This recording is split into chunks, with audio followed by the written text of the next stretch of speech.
Bonjour Sandrine, tu es aujourd'hui cofondatrice et CEO d'Artcare, donc un studio Web3 qui va permettre d'accompagner les projets de la stratégie jusqu'à la production, dont on va parler aujourd'hui. Est-ce que tu pourrais dans un premier temps te présenter ton parcours un petit peu succinctement et ton arrivée dans la blockchain, s'il te plaît? Bonjour Pierre-Marie, merci de nous accueillir sur BlockX. Alors moi, mon parcours dans la blockchain, je suis rentrée par les crypto-monnaies. J'étais CDO dans un groupe média et d'édition et j'étais en charge d'une collection d'éditions sur les sujets d'innovation. Et en 2015-2016, en fait, j'ai travaillé sur l'édition d'un Que sais-je sur les crypto-monnaies, édité par Primavera De Filippi, qui est une grande chercheuse sur la blockchain. Ça m'a fait découvrir ce sujet et avait un projet sur l'art et la blockchain à l'époque qui était avant la création et l'invention des NFT. Et je me suis passionnée pour ce qu'elle faisait. Je suis vraiment rentrée dans le dur sur le sujet. C'était déjà d'interagir avec une œuvre d'art dont les interactions étaient inscrites sur la blockchain, à l'époque Bitcoin. Et chemin faisant, en fait, quand j'ai quitté ce groupe d'édition et de médias, où on avait aussi cherché si la blockchain pouvait être une réponse aux problématiques dans l'édition, notamment aux problématiques de chaîne de droit qui étaient très coûteuses et très lourdes à gérer sur des systèmes technologiques anciennes. Je me suis engagée et j'ai développé et j'ai créé Artcare. Je faisais du trading déjà sur les marchés crypto depuis 2015-2016. Donc, j'ai vécu toutes les vagues, les bull markets, les bear markets. Et en 2017, je me suis intéressée de près à Ethereum et donc aussi à la technologie du NFT, qui est une solution technologique pour beaucoup d'industries. Voilà, et donc Artcare a été créé en 2021, en plein bull market notamment, et en pleine explosion auprès du grand public de ce qu'était le NFT, notamment le NFT d'art. On a commencé à faire les projets pour des artistes. Donc Artcare, c'est la fondation, le rassemblement, en fait, l'union de trois compétences sur le marché. Donc Magda Danis, qui travaille dans l'art contemporain, qui est une entrepreneuse dans l'art contemporain depuis plus de 30 ans, sur Shanghai, Paris et Londres. Lydia Arzour, qui est une experte en fait du marketing digital, de la communication digitale et de l'activation des communautés depuis plus de 20 ans, et moi-même qui vient en fait d'une très forte culture tech et customer data et data. Moi, j'ai été directrice e-commerce, directrice marketing chez des pure players et directrice digitale avec un ADN en fait du lien à la personne et de la data qui m'a fait plonger sur des sujets blockchain et qui me fait me passionner pour le sujet du NFT déjà à sa création en 2017. Voilà l'histoire. Et donc, nous travaillons, Artcare, c'est un studio Web3 qui accompagne les entreprises de bout en bout, donc sur la définition des stratégies jusqu'à la production de l'art et l'exécution et la gestion technique des projets dans toute sa chaîne de valeur. Donc on travaille avec des industries créatives, donc dans l'audiovisuel, dans la musique, pour des grands comptes dans le luxe beaucoup, et ça c'est notre ADN et notre proximité avec le marché de l'art et le monde de l'art qui nous permet justement de mener à bien des très beaux projets autour d'artistes et de marques pour tisser justement ces liens forts et développer de nouvelles communautés autour de ces thématiques. Super, c'est très, très clair. Bah, justement, audiovisuel, musique, luxe, c'est quand même déjà des industries, des domaines où il y a des codes, un petit peu particuliers et il faut savoir, adapter ces codes-là pour pouvoir, implémenter des solutions blockchain via par exemple des NFT et votre équipe chez Artcare permet cette complémentarité dans vos compétences pour pouvoir répondre à ces besoins-là. Justement, quelle est votre, alors c'est industrie, Industrie industrie créative, voilà. mmh, qui sont en fait un domaine assez vaste, mais en fait, c'est des industries où, à l'origine, il y a toujours l'artiste ou le créateur qui se trouve au centre du produit et de la production.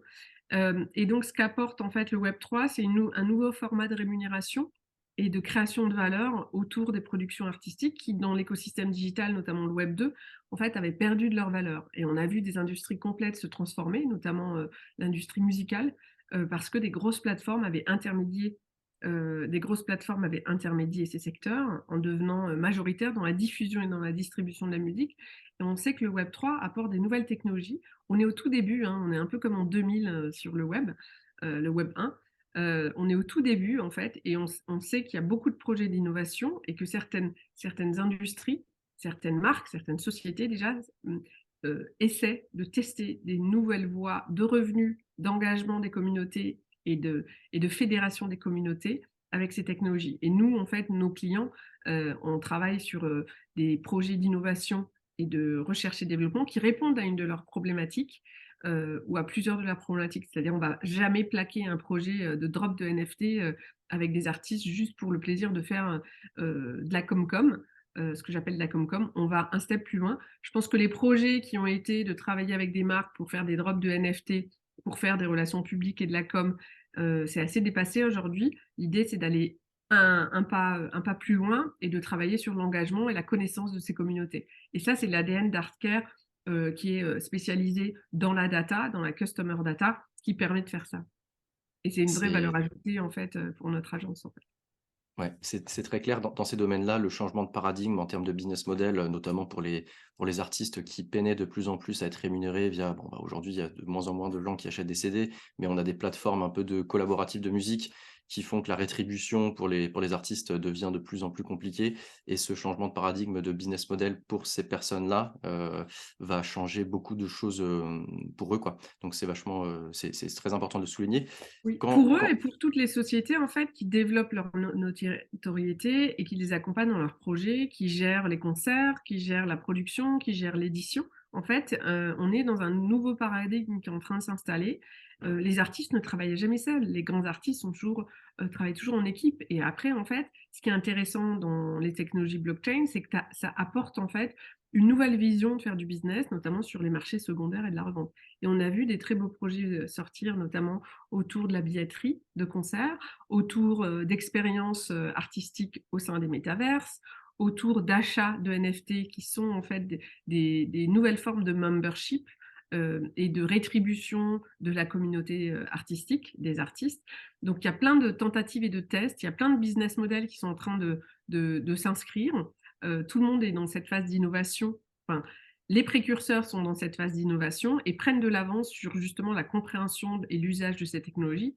Et moi, ce que je pense, c'est que c'est très important dans les industries créatives que chaque acteur se mette un peu à tester des nouvelles choses, à tester ces technologies, parce que la courbe d'apprentissage va vite, mais on est vraiment dans le learning by doing, c'est-à-dire c'est en faisant ces premiers projets qu'on va apprendre et qu'on va trouver les nouvelles pistes de comment on exploite ces nouvelles technologies. exactement. Bah, justement, pour revenir un petit peu sur l'accompagnement et le type de prestations que vous proposez avec, Artcare, donc de la stratégie vraiment à la production, est-ce que tu peux donner un exemple un peu sur les étapes, grossières, hein, de A à Z? Si je me fais passer pour un client pour lancer, je sais pas, une nouvelle collection NFT dans le milieu musical, quand on vient vous voir, quel type d'accompagnement on a du début jusqu'à la fin?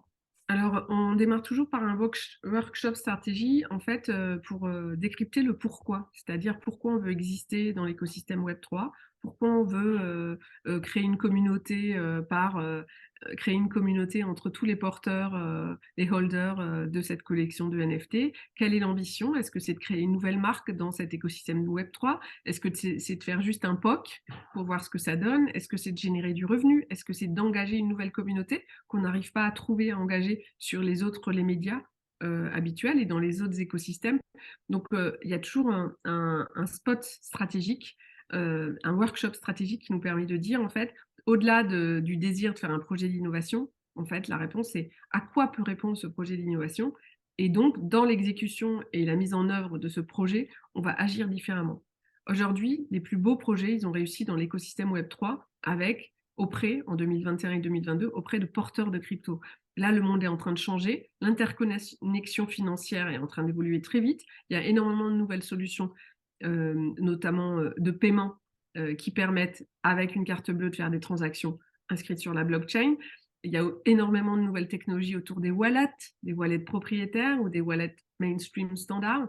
Donc, toutes ces questions, en fait, c'est des questions vraiment qu'il faut remonter à un niveau stratégique pour les marques, en termes de qu'est-ce qu'elles font de leur identité, qu'est-ce qu'elles font de leur ADN, comment elles gèrent la propriété de leur data, comment elles partagent la propriété de leur data, parce que quand on est dans un environnement culturel du Web 2, les marques ne comprennent pas l'anonymisation des porteurs de NFT à la base. Et donc le sujet, c'est comment en fait garder la relation, une relation saine, une relation horizontale dans ces écosystèmes Web3, tout en travaillant sa marque et son positionnement. Et qu'en tirer aussi. Donc la question de faire des marques qui viennent à nous en disant je vais faire un drop de NFT qualitatif et dans le luxe, nous, notre première réponse, c'est mettons-nous autour de la table, réfléchissons à qu'est-ce que ça va vous apporter, qu'est-ce que ça peut vous apporter. Et on a toujours dans toute notre proposition une extension, c'est-à-dire à 6 mois, à 12 mois, qu'est-ce que ça va donner, et à 24 mois, qu'est-ce que vous pourrez en tirer. Alors on se trompe peut-être, mais au moins on travaille par itération avec nos clients, parce que ça va très vite, les évolutions vont très très vite. On travaille par itération avec nos clients, et on sait qu'il va y avoir des facteurs déclencheurs et d'accélérateurs pour faire le bridge entre l'environnement Web 2 et l'environnement Web 3, et qui sont déjà en train de se mettre en place, parce qu'en fait, il y a des évolutions technologiques, des startups qui se sont renforcées.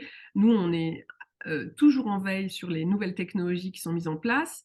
Là, on a vu la consolidation des layer 1 et des layer 2. Là, on est dans les layer 3 et des applications qui sortent. Donc, nous, on est toujours en train de tester. On a un lab où on teste, unlearn toutes les applications qui sortent autour d'Ethereum, autour des NFT et d'autres types de blockchain. On travaille aussi sur la stratégie sur quelle blockchain mener à bien les projets, parce que c'est vraiment au-delà de se dire qu'il y a des problématiques de coûts de production, de coûts de mint, de rareté des développeurs. Il y a toujours le sujet qui est au cœur du choix de la blockchain sur lequel on monte un projet. Pour nous, c'est le sujet de la pérennité, en fait. Et donc Oui. ça, c'est un sujet qu'il faut prendre avec des pincettes, et il faut avoir un petit peu de recul sur ce qui se passe sur les grands acteurs blockchain actuellement pour pouvoir faire les bons choix, je pense.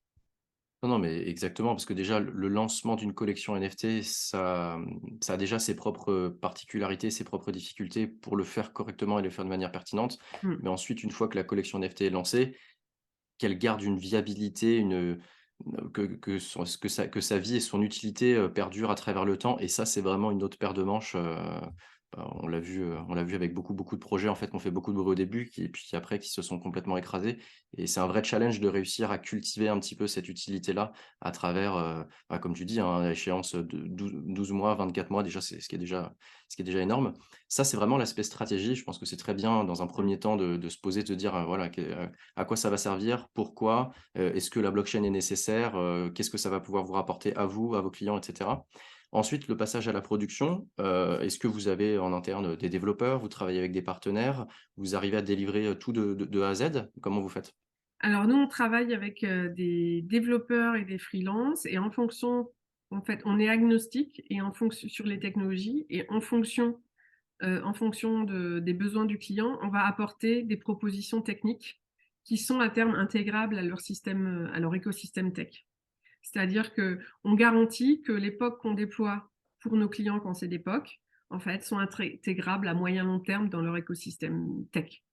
Et ça, c'est critique parce qu'on travaille beaucoup avec des grands groupes et des grands groupes. Et un de leurs sujets critiques, c'est comment on intègre les POC si elles réussissent, comment on les déploie, comment on scale en fait.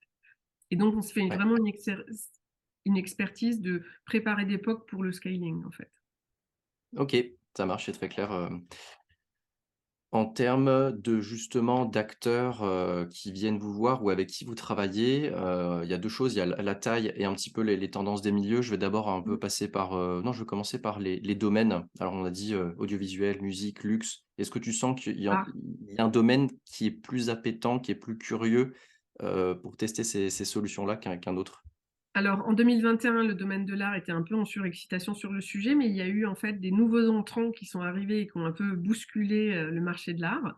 Donc c'est venu par des artistes en fait, qui étaient des artistes, peu connus de l'écosystème art, et qui ont, expérimenté, notamment on peut penser à Obvious, qui est un collectif d'artistes français, très renommé à l'international, qui vient l'intelligence artificielle, qui a, en 2018, vendu une œuvre NFT, chez Christie's, avec lequel on interagit beaucoup et on travaille beaucoup. Donc ça, c'était l'époque de 2021, ce qui a secoué naturellement aussi l'écosystème d'innovation dans le luxe, puisque le luxe a très souvent, les marques de luxe ont très souvent un ADN art très fort. Donc c'est complètement poreux entre l'art et le luxe. Et donc sont venus à nous, hein, des acteurs du luxe, justement parce qu'ils avaient cet ADN art, tout en ayant la conscience qu'il fallait qu'ils commencent à tester et à faire leurs premiers pas dans le Web 3, mais en voulant garder leur code du luxe et leur ADN artistique. Et c'est ce que Artcare s'est apporté.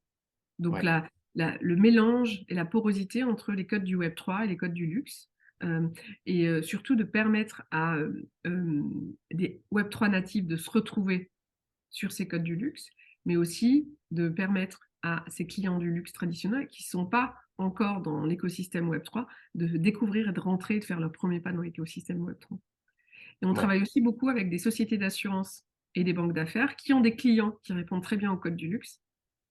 Et du coup, on met en œuvre des projets pour eux, toujours avec un ADN luxe et art très fort, mais en utilisant les technologies Web 3 et en connaissant très bien, en fait, les us et coutumes de cet environnement, parce qu'il y a une culture propre au Web 3 qu'il faut absolument respecter si on veut réussir le projet. Enfin, c'est clair, il faut à la fois adapter les codes du web 3, qui est déjà assez particulier, avec les codes du monde, du luxe et de l'art, qui est quand même aussi assez particulier avec ses propres codes. Donc c'est pour ça que c'est nécessaire de pouvoir bien lier les 2 pour pas faire que l'un ou que l'autre et faire quelque chose, qui va correctement, fonctionner. Justement par rapport à vos type de client en termes de taille? Là, on a vu un petit peu les domaines. Est-ce qu'il y a des narratives plus, axées sur les grands groupes qui s'y intéressent ou davantage des petits groupes? Comment tu ressens les choses? Alors nous, on travaille quand même avec des grands groupes, et on travaille aussi avec des sociétés, qui font du développement techno, qui sont plutôt des grands groupes et qui viennent à nous pour cette expertise, Web 3 dans l'art, pour leurs clients, positionnés sur le luxe. Et c'est la valeur, donc c'est un petit marché, très spécialisé et on est, très spécialisé dans ce marché qui est en train de croître assez fortement. Donc on a fait les bons choix, à notre création et en 2022 et on va perdurer dans cette voie justement. Donc on travaille avec des groupes du CAC 40 là qu'on a signé, les projets vont sortir en 2023. On est sur NDA, c'est super confidentiel, mais on est très excités déjà, de commencer, à faire des très beaux projets d'innovation, très innovants dans ce secteur, pour ces gros clients qui vont sortir, assez rapidement en fait, 2023. Super. Voilà. Déjà félicitations et est-ce que les entreprises, comprennent un petit peu la subtilité et puis la profondeur de ce qu'est un NFT avec ses couches technologiques, plutôt que de simplement associer du NFT à de l'art, mais justement à tout ce que ça va apporter davantage en termes d'expérience pour eux et in fine pour leurs clients du business du NFT en général qui est quand même beaucoup plus large que, les ce qu'on peut voir simplement dans les médias ou de manière usuelle?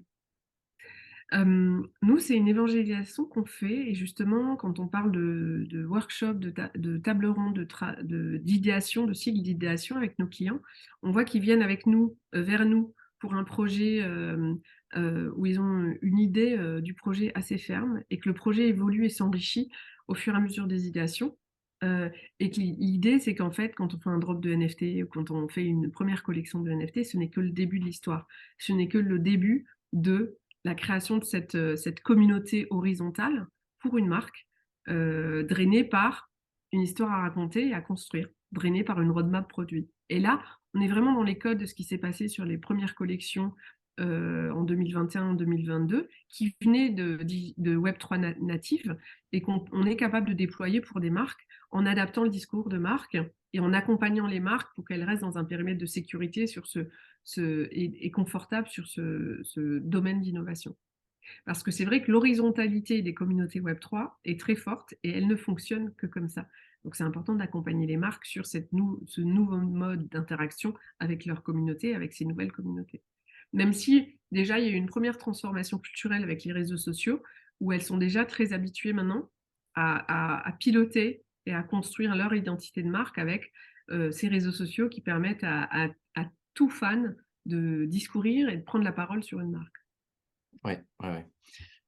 Quid des métaverses? Parce que j'ai regardé un petit peu en préparant l'interview que vous avez aussi intégré ça, plus pour la suite des choses. Comment vous vous positionnez par rapport à ce nouveau monde qui arrive? Comment toi tu perçois les choses et comment Artcare demain va intervenir à ce niveau-là? Alors, ce que je trouve extraordinaire, c'est que le métavers, ça fait à peu près un peu plus de 20 ans que ça existe et qu'aujourd'hui, l'espérance que l'on a tous, c'est que et ce qui est en train de se réaliser vraiment, mais c'est en démarrage, c'est que le ou les métaverses, on ne sait pas encore si ça va être le ou les métaverses, mais le ou les métaverses sont un nouveau continent, un continent mondial avec, du business à faire grâce aux technologies de NFT et avec de la présence de marque à avoir, avec une nouvelle expérience à inventer. Aujourd'hui, ce qu'on trouve, c'est des projets de développement, du test and learn, et l'idée, c'est quelle expérience construire pour les marques dans le métaverse. Donc nous, nos premiers projets vont sortir en 2023. On construit un espace dans les métaverses, qui est positionné pour les acteurs du luxe, pour qu'ils commencent à tester et à éprouver ce que c'est que de faire des micro-projets dans le métaverse, qui sera lancé début 2023. Et on est très intéressés parce que naturellement, nos clients se disent: «Et qu'est-ce qu'on fait dans le métaverse? Et pourquoi on fait quelque chose dans le métaverse? Et comment on fait exister, en fait, notre marque, notre positionnement? Et qu'est-ce qu'on va faire dans le métaverse?» Donc le métaverse, c'est un marché qui très rapidement, d'ici 3-5 ans, va faire 800 milliards de dollars de revenus. Donc le sujet, c'est qu'est-ce qu'on construit pour prendre cette part? On sait que c'est un nouveau marché qui est en train de naître, qui va aller très, très vite. Il y a quelques années, 0 à 800 milliards, l'accélération va être brutale. Alors on dit Ouais. toujours qu'en fait, quand on est à plus ou moins court terme, les prévisions sont plutôt optimistes. Alors je ne sais pas sur les chiffres qui sont en train de sortir sur le revenu généré, au sein des métaverses sont optimistes ou pas, mais en tout cas, ça va aller très vite et c'est ça va devenir des grosses activités. Donc si les marques ne prennent pas des positions aujourd'hui pour apprendre et comprendre, on est sûr que dans 3 ou 5 ans, quand le marché sera mûr, eh ben, elles auront un gros rattrapage à faire. Et on voit ce qui s'est passé dans notamment le e-commerce qui a complètement transformé les usages de tous les clients. Donc il y avait les nouveaux entrants 2005, 2006, 2007 qui étaient plutôt des startups. Et après, il y a une deuxième vague où les marques se sont mises vraiment à faire du e-commerce. Et il y a eu une époque où on disait non, mais le luxe, jamais, jamais dans le e-commerce. Non, mais l'automobile, jamais dans le e-commerce. Et au final, on voit que bah, structurellement, c'est 20 à 25% du business d'une marque qui se fait en digital, en e-commerce, en social commerce. Et que c'est comme ça. Et que les marques qui n'y sont pas, en fait, c'est du manque à gagner de chiffre d'affaires. Je fais le pari, et je suis sûre, donc reparlons-nous-en dans 1 ou 2 ans, que dans le métaverse, il va se passer le même phénomène. Et là, on voit les 3 dernières années, en fait, la crise du Covid, elle a accéléré nos usages personnels, notamment à échanger à distance, en visuel. Et à l'issue de cette crise, en fait, des lockdowns, on a tous eu besoin de se retrouver et de faire autre chose que d'être derrière des écrans assez figés, bah, comme on est un peu là, en fait.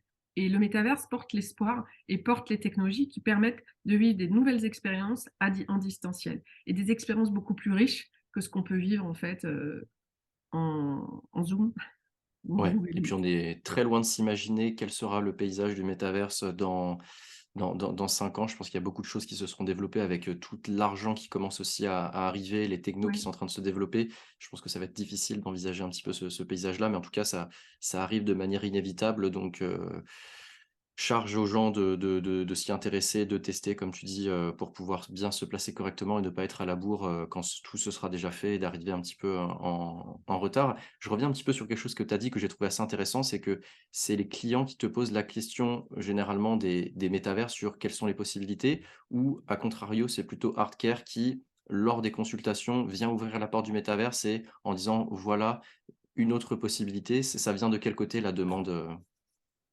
En fait, ça vient, sur la réflexion, après le désir de faire on va faire une vente de NFT pour générer du revenu et partager, les royalties. Un projet NFT vient la deuxième étape qui est, on va développer une nouvelle communauté donc de porteurs de NFT, qui ne sera pas dans votre CRM tout de suite, qui ne sera pas identifié, qui n'aura pas les mêmes codes et les mêmes usages et les mêmes besoins que votre clientèle habituelle. Et après on dit: «Mais comment on leur répond? Comment on leur apporte on maintient l'attention, comment on continue à tisser le lien. Donc il y a le sujet des communautés Discord qu'on peut gérer, il y a le sujet d'interactions horizontales différentes, mais il y a le sujet aussi de l'expérience et pour aller plus loin, en fait, le sujet du métavers, c'est en fait l'expérience ultime pour animer des communautés, se retrouver des communautés complètement horizontales et mondialisées. Donc le sujet du C'est métaverse mmh, et on a vu les grandes collections qui ont démarré en 2021 qui viennent des Web3 natifs en fait. Le sujet du métavers, c'est juste, ben, on construit un lieu, allez, on construit un lieu autour de notre marque. On se rencontre et on vit des expériences ensemble. Et les expériences sont à inventer et les lieux sont à designer. Et nous, Artcare, eh ben, on fait du design d'expérience métaverse et on fait du design de lieux métaverse puisque c'est l'écosystème en fait, il y a forcément un lieu, un environnement. oui, super, Et d'où super. notre ADN dans l'art, où on travaille avec des architectes, des designers, des concepteurs qui viennent du jeu vidéo, qui viennent de la conception artistique, qui viennent aussi de la publicité, des concepteurs 2D, 3D, voilà. Très, très intéressant. On va arriver sur la fin de l'interview, Sandrine. Ouais. Sur la en dernière question, quand même, j'aimerais te poser la question, à travers ton filtre, tout ce qui est audio, visuel, du luxe et de la musique, quels vont être les enjeux majeurs, en termes, potentiellement, par exemple, d'adoption pour ces marques-là du web 2 ou de l'industrie plus classique pour passer sur le web 3, sur les, bon, sans boule de cristal, mais sur les 2-3 prochaines années, quels vont être les enjeux majeurs? Les enjeux majeurs qui vont accélérer en fait, hem, le déploiement des technologies Web3, c'est d'abord le sujet du paiement. C'est-à-dire qu'aujourd'hui, on a le enfin, hier, jusqu'à hier, la, acheter un NFT demandait d'avoir un wallet et des cryptos. Depuis 2022, il y a eu des technologies qui sont sorties pour pouvoir acheter un NFT en payant en carte bleue. Et le sujet des wallets est encore un frein parce qu'il y a énormément d'acteurs qui ont développé leur wallet et que pour un usager lambda, c'est un peu compliqué encore à comprendre. Mais ça s'explique simplement en disant, ben, en fait, comme vous avez une carte bleue avec un compte bancaire, ben, vous allez avoir un wallet pour exister et vivre dans les écosystèmes Web3. Et c'est en train d'accélérer. Donc, premier facteur d'accélération très fort, ça va être les gros acteurs de paiement qui vont se brancher en fait sur les crypto-monnaies. Donc, il y a déjà des acteurs comme Stripe et PayPal qui permettent la fluidification en fait sur le moyen de paiement. Le deuxième gros accélérateur, après le moyen de paiement, en fait, c'est le sujet toujours qui a été déjà bien amorcé de la vulgarisation de ce qu'on peut faire dans le métaverse, de la vulgarisation du NFT en termes d'usage. C'est-à-dire, quand on achète un NFT, quelle est l'expérience utilisateur? Donc, plus on aura des NFT qui seront au-delà, qui iront au-delà de j'ai la propriété d'un actif digital, d'une image digitale, d'une vidéo ou d'une photo, plus en fait ce sera habituel de chercher des usages et d'avoir des utilities intéressantes, plus en fait ça va se propager parce que les gens vont voir l'intérêt d'acheter un NFT au-delà de la propriété d'une image ou d'une vidéo, de quelque chose d'esthétique. Ils vont voir l'intérêt de faire partie d'une communauté, donc le NFT de membership. Ils vont voir aussi l'intérêt de suivre la vie, en fait, d'être coproducteur quasiment dans le cadre de NFT qui sont un peu des formats de levée de fonds, d'être coproducteur d'un collectif. Donc tout ça, en fait, c'est des nouveaux usages et c'est des usages très engageants et très excitants, je pense, pour tout le monde, et notamment pour les générations les plus jeunes, les moins de 30 ans, qui ont un sens du collectif complètement différent des générations, des fameuses générations X. Et nous, on voit quand même beaucoup de marques qui viennent à nous en disant, ben, en fait, on a des projets, on sait qu'il y aura du Web3. Pourquoi? Parce qu'on a des projets où, en fait, on doit revenir vers les millennials et les Gen Z. Et en fait, instinctivement, on se dit que des projets Web3, ça va nous faire réamorcer une belle relation avec ces cibles. Et nous, on leur répond par le why, en fait, pourquoi, en leur expliquant pourquoi, en fait, la culture des millennials et des Gen Z est très adéquate à ce qu'on voit et aux technologies Web3 et aux communautés Web3. Super, très bon mot de la fin, Sandrine. Je te remercie pour ton temps et ton partage et te souhaite une très bonne journée. Merci à toi, Pierre-Marie. À bientôt.